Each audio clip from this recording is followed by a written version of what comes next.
0 to 60 can define a performance car, but it's the fastest 60 to 0 that's the aim of Tattersall brakes.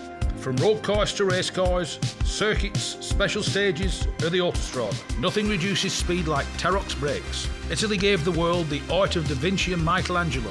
Tattersall has given drivers the art of stopping. For more information and to acquire your own masterpiece, visit tattersall.co.uk.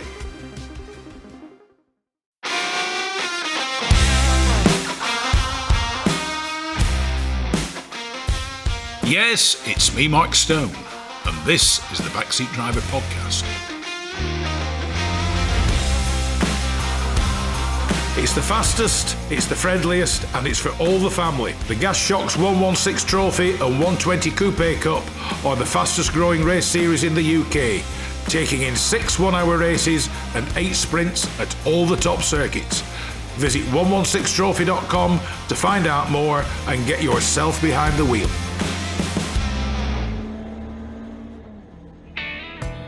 From a pot of tea to TT motorbikes. From a classic English breakfast to a full serving of classic cars.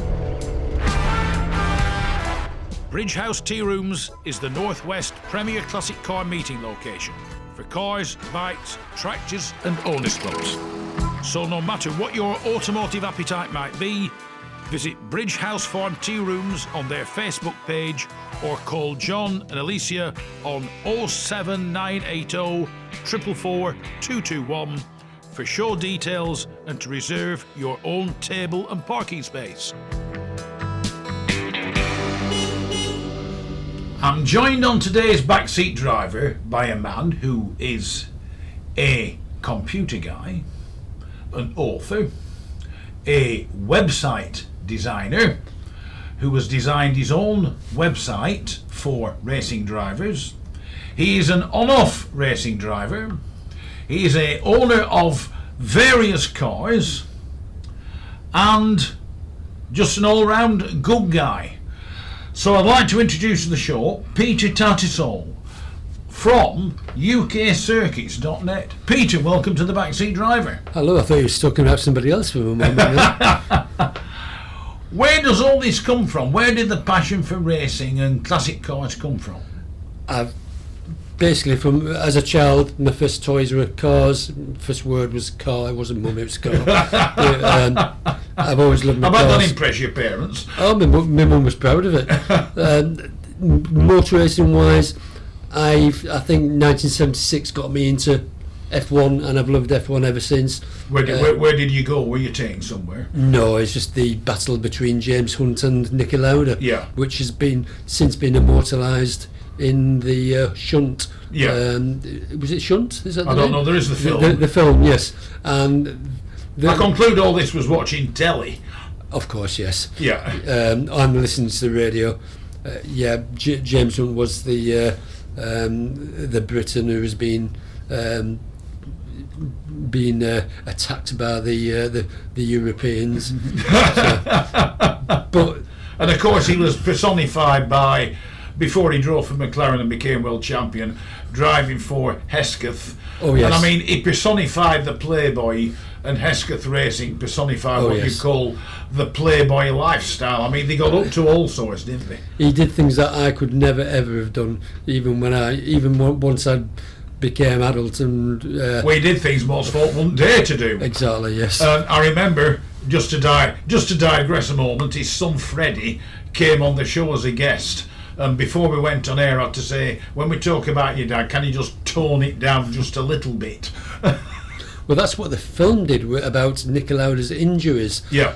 The films always exaggerate, but this particular one, as horrifying as his recovery was shown to be, it wasn't a patch on what he actually had to do. And of course, no doubt somebody will complain about this, but there was always the famous phrase from James Hunt to Lauda, you're the only man to come away with horrific burns and actually end up better looking. I remember that, yes. Yes. I don't know if you've read any of Nick Lauda's books, but... Well, I mean, John Saltonstall, Lauda's biographer, has been on the show. Yeah, Lauda himself wrote quite a few books. Yeah. One of the first books I read was Nick Lauda and the Grand Prix Gladiators, and I was about 16 when I was reading that. I was not ready for that sort of language. But it fueled the passion even more. I wasn't a Lauda fan until he withdrew from the Japanese Grand Prix because of the visibility. Yeah. And that, even as a 13-year-old, I could not believe he could do that, and I just felt he was he moved up in his hero status to have the guts to do that. Yeah. I just thought that was wonderful. I mean, if you ever watch the replays of that race, I mean, it was absolutely unbelievable. That? So, when did you? What made you move from being a fan to actually getting behind the wheel? Because the one car you race, money, yes, it's the favourite thing. The one car you race is the famous Caterham 7. Yes. Yeah, I was 35. 1997. I was living in. I was born and bred in Burnley. Yeah. But in 1984 I moved down to work in Rochester. Yeah. And I only moved back to Burnley in 2008 because my mum. I wanted to be closer to my mum. She was getting more and more poorly. Yeah. So you know how things are there. In 1997, I went to the. Classic car, international car. The NEC. No, at the Chatham Dockyards. All right. And I told my friend to stop me from doing anything stupid. And I got onto Caterham stand there. I thought, well, I obviously can't afford one of these, so I'll talk to them. And it turned out I could afford one. So I then went. And your mate didn't step in and say, "Give up, behave." He then came to Caterham with me to make sure I behaved when I took the car for a test drive, and he didn't then either. So thanks. Did he go with you? Not in the car itself, but all right. There was it's only two-seater. And I sort of there and then I bought the Caterham scholarship car. Yeah. So basically, in them days, it was called the Caterham Scholarship. It's now the Academy. Yeah. And they, for £10,250 it was then, you get a Caterham 7 in kit form. And you get a book of instructions. Yeah, all right. I tried and failed to build it, but there you go. But it also came with instructions. They got your race license for you, so you had to go and get your race license and the exam and then a full season of racing. This is when I always knew I had a poor sense of direction. On more circuits you go clockwise. Yeah, but the problem is not all of them. If you find them all coming towards you, you go it wrong way. I've never done that. Although I was accused of taking the wrong turn out because everybody knows how bad my sense of direction is. I couldn't remember which way was coming out of the assembly area. I was the first, and I couldn't remember which way. So I steered left, expecting to go right. Yeah. And that was spotted, and it was soon turned into the fact that so basically I'm doing things visibly here. Sorry about that. I was leaning forward and looking and saying, I don't think I'm turning left here, but I steered that way slightly. Yeah. No, I'm definitely right. I'm going right. The other drivers decided to turn that into a full-blooded. He went into circle the wrong way. But that is basically their acknowledgement of how bad my sense of direction is. Yeah. On the first test day at Pembury, we did it was an open pit lane. So for people who aren't familiar, there's two types of test session that you can have. One, an open pit lane means you can go out and come back as you like. Yeah. Whereas normally you go out for a 20-minute session, and if you're late, then you lose out your time. Yeah. And you can, maybe it's a 30-minute session, and you get that twice in the morning, twice in the afternoon. And an open pit lane means you can come and go as you like. Yeah. And I did that, and there's only a few corners. There was only a few corners at Pembury. I can't count them at the moment, but 10 corners. Yeah. But when after lunch I came out on the circuit again, I didn't have a clue where I was going. I'm serious. Should they let you out in a race car? Probably not. But The funny thing is though that I've got a reputation for being a bit of a wild driver, so especially so I'm not afraid of getting the car sideways. Yeah. If I do get it sideways, it's accidental. Yeah. But I can catch it. Yeah. No problem whatsoever. I'm completely confident in that. But when it's chucking it down, and bearing in mind my poor sense of direction, Yeah. I absolutely adore racing in the rain. Yeah. And with the classic that we drove, they've got a windscreen, Yeah. useless windscreen wipers. You've got a helmet on, which the rain's not being blown off because the windscreen stops it. Yeah. The rain is also getting on the inside of it. There are times when you literally cannot see. Yeah. So bearing in mind what all I've just said, I'm very, very good in the wet. Yeah. And I absolutely adore, I'm going to come across weird here, but I adore driving in conditions so bad that you literally can't see. Yeah. I've driven... The sort of conditions that Nicky Lauder will retire from. Yes. Once at Silverstone, coming onto the start-finish straight, I just drove straight onto the grass. I thought, oh, track must be that way. So literally, Yeah. conditions were that bad. I once drove, I think I completed a lap at Snetterton before realising my visor was steamed up. Yeah. So, but yeah, if I know where I'm going, if I can see clearly, Yeah. well, I'm not sure. What is it about the Caterhams? Why a Caterham? Well, two things. I mean, it was the continuation of the famous Lotus Super 7 that Colin Chapman designed and built. Yeah, Colin Chapman went into the better things. Yeah. Caterham Cars were one of the dealers, and is it 72 that they bought the rights to the 7, and they did that because with the Caterham 7 going out of, with the Lotus 7 going out of production, they had nothing to sell. Yeah. So they bought the rights to make it, and it became the Caterham 7, and then they made some minor updates for the Caterham. I mean, they've been Super going 7. for years, haven't they, Caterham 7? Yeah. They've probably been going longer than they were than the car was as a Lotus. Definitely. And of course, you have the spin-offs, as such you might call. There's the Westfields, and a lot of the kit cars are based on Lotus 7s, but there is only really one Caterham 7, isn't there? Yeah, the thing about the Caterham is it's a much... Colin Chapman's ethos, which was flawed, but his ethos, in my opinion, was flawed. His ethos was lightness comes first, and the only reason I say it's flawed is because he had the opinion that if a car fell to pieces as it crossed the start-finish line, that was perfection. But the problem is, his cars often fell to bits before.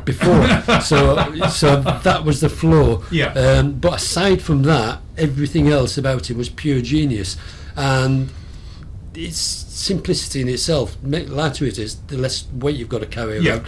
And every time you turn the steering wheel, that weight wants to go in.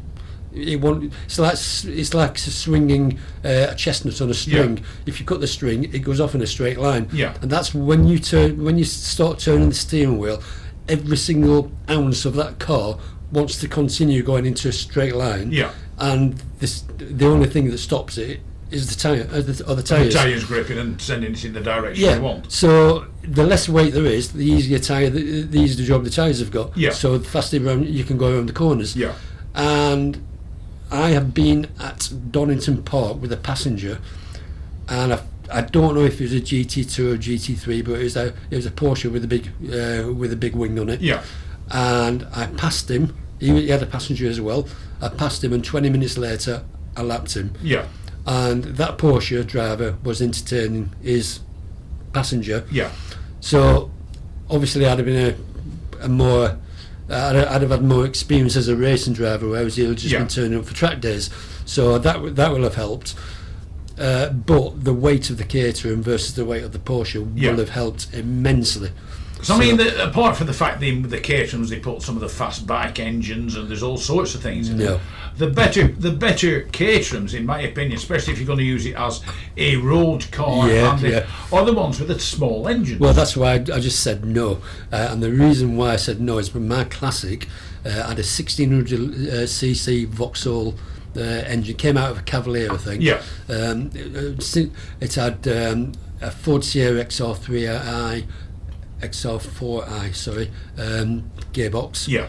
And it had at the time, £35 road tyres, Yeah. and they were mandated in the championship. Because I mean, one of the things Caterham have brought out, they brought the Pure Classic out, which is basically a steering wheel, 4 skinny tyres, 2 seats, and that's it. And from what I can gather, they brought it out in limited numbers. It's sold out. People still want the very basic Caterhams. Well, the thing about the Caterham Classic, which I raced, is if you crash my car, you're going to do damage. Yeah. And I've had quite a few crashes. I don't like to admit, but there you go. But I've had quite a few crashes, and you've, aside from the driver, don't worry about the driver. It's the car that matters, and you've got to fix it. Yeah.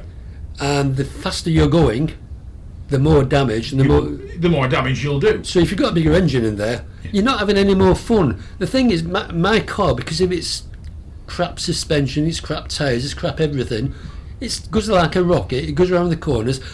My driving style, which is slightly sideways, if you there's a corner at Nelson and the chicane at the back. No, I forgot what the corners are called now.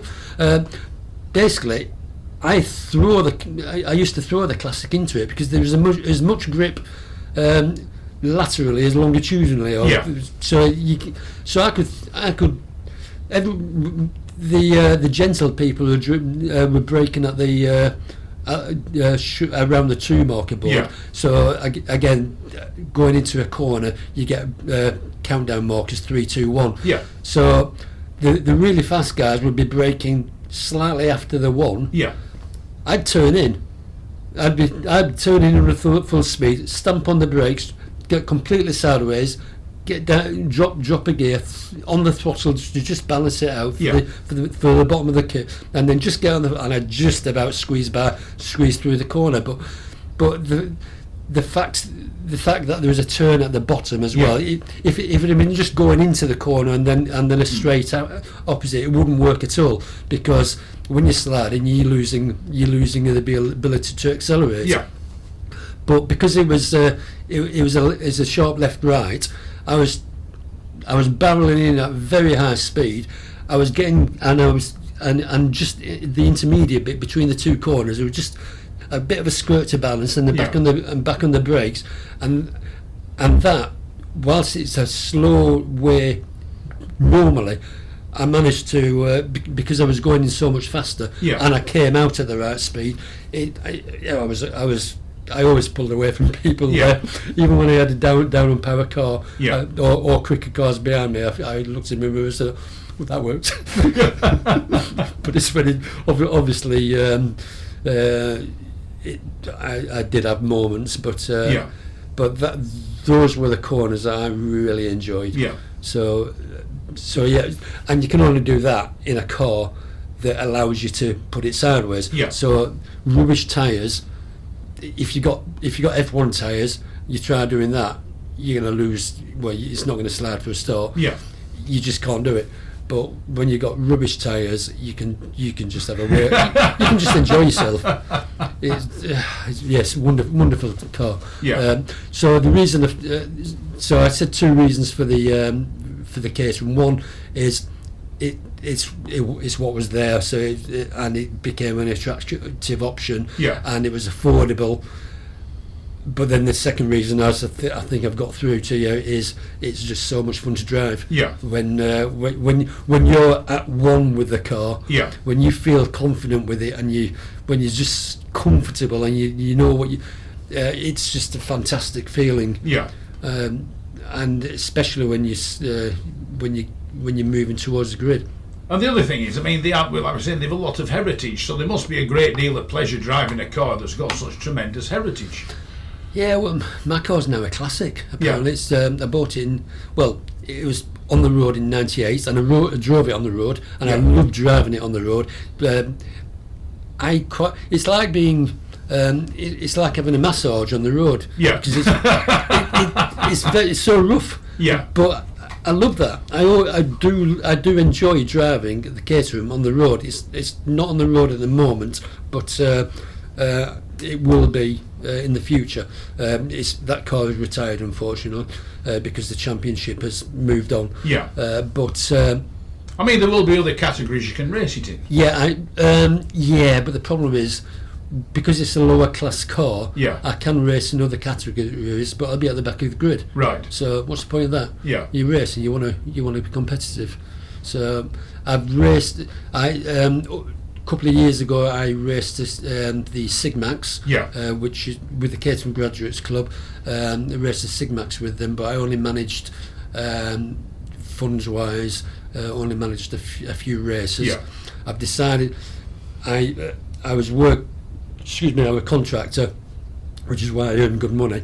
But unfortunately, IO35 people may well be pricking up their ears at that. Yeah. If you know what IO35 is, you do not want to be anywhere near it. Yeah. I was inside IO35 for 18 months, which means I was taking home 51% of my earnings, and I was having to pay out of my own pocket after tax business expenses. Yeah. So I'm now back in. I'm now working another contract which is outside IO35, and I've got to concentrate on killing off the mortgage. At my age, I've got to grow up and and be sensible. So, would you race one of the newer Caterhams? Well, yeah, I bought a Sigmax and raced that, but as I say, I only managed a few years. Yeah. So the Sigmax is still not the most modern Caterham. It's a lot faster. And the problem with it's got a limited slip diff on the back, and that is something that I'm not so keen on, because the problem with the good thing about limited slip is when you put your power on, it locks. Yeah. And that gives you drive on both wheels. So you've got instant drive, really. Yeah. But I actually had a crash whilst driving carefully. Yeah. In a race. I was at Carroll Park. Yeah. I was racing really hard with one of the guys. I think we were fighting for 4th place. Yeah. And the top 3 were disappearing from us. And he went off and I slipped through. And I lapped the bottom of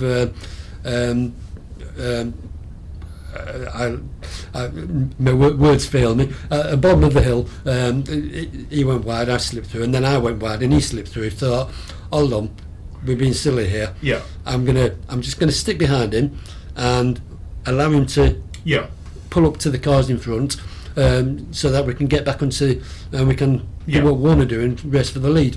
So coming through Old Hall Corner, which is the last corner, I was braking nice and gently, because all I had to do was basically just take my time going around the corner, and then the slipstream would allow me to pull back up to him. So just braking nice and gently, put on the power midway through the corner, not very lot of power, and this is where my lack of knowledge about limited slips come into. The limited slip locked, started driving forward, so I just understeered straight off into the tyre wall. But I'm driving slowly. so that was it. So it wasn't an expensive fix, but obviously that was my weekend gone. But I like a slightly more crude car. Yeah. Now, one of the things you've done from your racing over the years, you've produced UKCircuits.net. Yes, well, before that, I produced something many years ago. I was racing at Knockhill, and there's a corner that was then called Glenvarrigal, but I think it's now called named after the local car dealer. And basically, it's a chicane with a blind brow. Yeah. Have you raced at Knockhill? I've been there. I've never actually driven it. Yeah, well, in our car there, you had to brake it, going into the corner, you had to brake into it and gently come round the exit, and then off you go. So again, my problem of sense of direction, I've been testing all morning, came out in the afternoon, got to Glenvarrigal. Oh yeah, it's flat here. Yeah. No, it's not. so flying off straight into the tyre wall, landed a bit, hit the tyre wall about 6 or 8 foot in the air. Yeah. The car then landed on the ground. There was nothing wrong with the car whatsoever.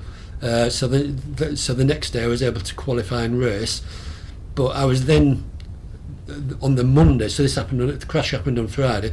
On the Monday I was working at Wharton, and I was living in Chatham at the time, and they sent me home for acting in. Basically, they said you're acting weird. Yeah. So I was sent home. So I then hooked up the race car, drove all the way back to Chatham, and the doctor said, "Oh yeah, you've got vertical concussion." I had a fortnight off work. So what I thought was, what is needed. There's a race guide that you can buy, which gives you all the corner details. Well, say I have an old copy upstairs by Autosport, and it gives you a circuit layout. Then it gives you details of every corner, and how to get there and where to stay and everything else. Well, I with that I thought what is needed is an interactive version. So I spent 5 years and wrote the software, and which became known as TrackTeach. Yeah. And I did guides of. I've got about the circuits themselves weren't interested in it. I did Pembrey, and after I'd done the Pembrey guide, after being a midfield qualifier, I put it on pole position. Yeah. So it was a good piece of software, but racing drivers don't like to be told how to drive, so that didn't work out. But moving forward now, you've probably got the idea that I'm a bit disorganised. Yes. Very disorganised. One of my scrutineers, he's known me since '98, and I was at Silverstone one year, a couple of years back, and presenting my underwear, fireproof underwear, to another scrutineer. Yeah. Said, "You're so well organised, I can't believe it." and I said. So I said to Keith, "You tell him why." I said, "The reason he's so well organised is because he'd forget everything otherwise." Yeah. So I've got to be organised. Being as dippy as me, it helps that I'm honest enough to myself to admit how bad I am. But being as dippy as I am, I've got to be organised. And it moved on to I created an information pack so I could tick off everything and everything that I needed to take to the circuit. And then I created I had a website called racingpeter.com, which is, it's sort of still in existence, but I'm changing domains. I've changed service providers, so if you look for that at the moment, you won't find it because it's. I haven't moved. I've moved the UK circuits.net over, but not Racing Peter. But on that, it was just my blogs, writing race reports, and then I started adding to it information that I would need, because I had this information pack. But what happens if you forget your information pack? Yeah. So I could put it on my website, and then I can get it at any time. Yeah. And that just expanded and expanded. To the point where I've transferred it to a separate website called ukcircuits.net, and that now includes information for not just racing drivers, for any visitor, anyone who's going for any reason. It's for them. So if you're going to spectate, you can, where's all the best spectators? In fact, where are all the spectating points?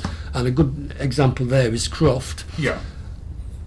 When I go to race circuits now, I find things that I never knew about. Yeah. So at Croft, you can actually go, if you've been to a BCC race to spectate, you'll know. But I didn't know. There's viewing points inside the circuit. Yeah. There's a special crossing point where you've got to get permission by the clerk of the course in between sessions, of course.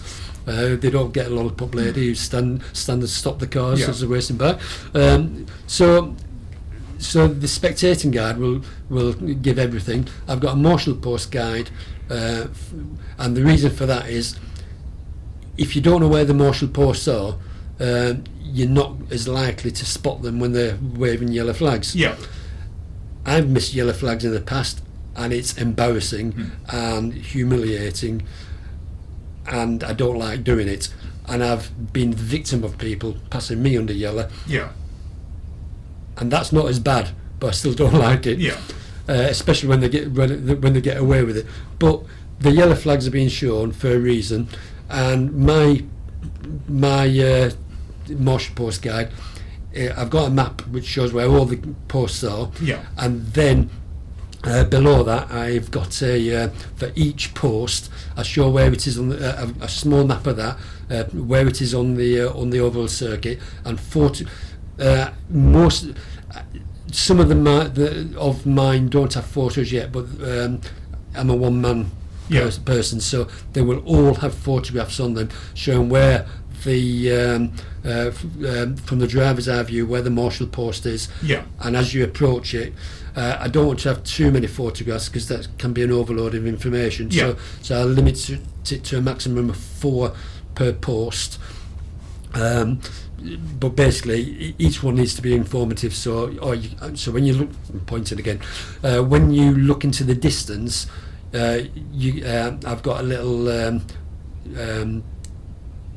little box saying Marshal Post 3 over the Marshal Post, so okay, that's where it's going to be. So I look in the distance and see it there, and as you get closer to it, you might see something like a gantry and the Marshal Post is just beyond there. So the photographs will make that clear, and there's also text to walk through it as well. Then there's a paddock guide, and that paddock guide gives everything that anyone could want. So that from getting petrol to so from the competitor's point of view, where do you sign on? Where's race control? Where's the assembly area? Where's Port Fermé, and how do you get to Port Fermé? Is where a competitor, once they've been out on circuit, you've been in a competitive timed event, so either qualifying or racing, you return from the circuit, you put into a secure area where scrutineers can look at you if they want to, and that area is called Port Fermé. So how do you get to Port Fermé from the circuit? The paddock guide will also include where the where all I try and I look around and find all the water taps that I can find. So I note all the taps, where the toilets, where the places to eat, anything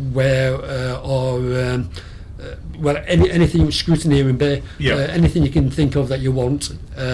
If I haven't thought of it, let me know. And also the other thing is like cafes, because most exactly, cafe. Exactly. And I'll also try and. I'm not sure if I have thought of that actually. It's just popped into my head to give opening times of cafes. Because for example, there were some circuits. Silverstone was very bad at this, but I think they've got a new cafe now. But they used to stop serving food at 5 o'clock. Which isn't very good if you're out on circuit until 5 o'clock. Because if you want to eat after, but other circuits, smaller circuits, Carroll Park, Carroll Park and Castlecombe. They're open all night long. All right. So they're great places. So other things, when you go to Croft was a particular problem. When you plug in your sat nav, there's your coordinates. That's where you want to go to. So I put in Croft, got to Croft. You have arrived at your destination. I mean, I'm somewhere in the middle of the country. Where am I? so I've got so I provide directions to each circuit, but the directions are the final few miles. 5-10 miles, maybe a bit with a map going a little bit more, and that just allows you to feel comfortable. Feel comfortable when you're as you approach the circuit, and it gets you right to the circuit. It also gets you into the circuit and all the way to the paddock. And I also use what 3 words to give. If you want to use what 3 words, and in that I try and come up with humorous words. So and I don't know if you know what 3 words is, but I think it's 3 metre. It's square. The Earth is split into 3 metre squares, and each square is assigned 3 unique words. It's 3 words, which is a unique identifier for that section. And so I look for. I try and find motor racing related things. So. So if there's a word like "we're racing" or what was the one at Brands Hatch for a meeting place, and if you wanted to have a meeting place, or use this what 3 words section here in the paddock. So at one point in I can't remember it exactly, but it's I can remember it exactly. Slug Rival Hill. Yeah. So, and that's I think Slug Rival Hill. I might be slightly wrong there, but it's along those lines. And that takes me back to when Hill was taken out by Schumacher. All right. So and it just happens to be Slug Rival Hill. So, because the other thing is with your with UK circuits on it, you can get T-shirts, mugs, and various other things, and everything else. Yeah, that's currently in development at the moment. How do I monetize it? It would be nice to be able to get it to pay for some of my motor racing. So I've the reason I can create mugs is because all the diagrams that I've created, or I've drawn everything. Yeah. So everything from scratch I've drawn. The only problem is at the moment, which is why this is the first time I've done any sort of publicity. Yeah. There is one circuit left, my Croft circuit. I've still got some maps using Google Maps in there, and I only realised that a month or so ago. So that's my next thing. A month ago I had a Donington Park issue as well, so I've fixed that. I now want to create the maps for Croft, which it's a much simpler task because I'm using an existing diagram that I've already drawn. And once I've done that, I can then start pushing the site. And what it is so I've drawn the circuits, and I've then used a print-on-demand company, which means that for Thruxton and Brands Hatch, I've now got on sale a couple of different designs which will fit onto mugs, T-shirts, mouse mats, and various other things. It doesn't take. It only takes a few hours to do each one. So I could do a couple in a day really, but it's a chicken and the egg sort of thing. What comes to I'm always trying to get the website finished. Peter Tattersall, I get the feeling we could go on for a long while with this. Yes. But if you want to find out more, ukcircuits.net, and find out about all the circuits and all the information you need. So, Peter Tattersall, thank you very much for joining me on The Backseat Driver. Thank you very much.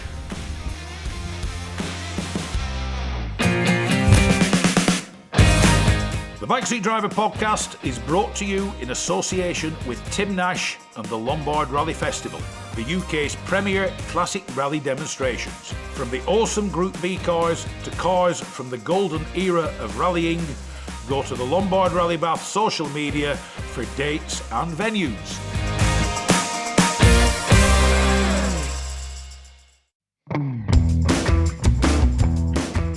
Rarely beaten on price, never beaten on service. Whether it's cars, bikes or commercials, Hodder Tyres are the best in the business. And when it comes to tyre expertise and advice to supplying the correct tyres for your vehicle's specific requirements, nobody comes close to David Lakin and the Hodder Tyres team.